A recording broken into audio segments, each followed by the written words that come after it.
Ayun mga kantabay, so meron tayong dumating na parcel. So yung ating tawag na charger.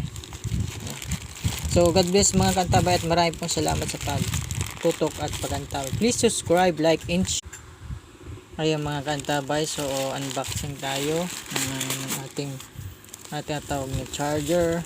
Inuli natin sa Shopee. So yung ano natin, Realme C2. So ito yung ano niya, fast charger daw ito, sabi nila.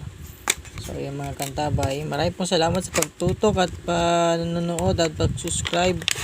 Maraming salamat po at patuloy niyo po rin po pinapanood aking munting channel. Nawa po inyong suportahan at palagi niyong panoorin ang mga video ko. Don't skip ads po at maraming salamat. Subscribe, like, and share. Thank you. God bless po sa lahat.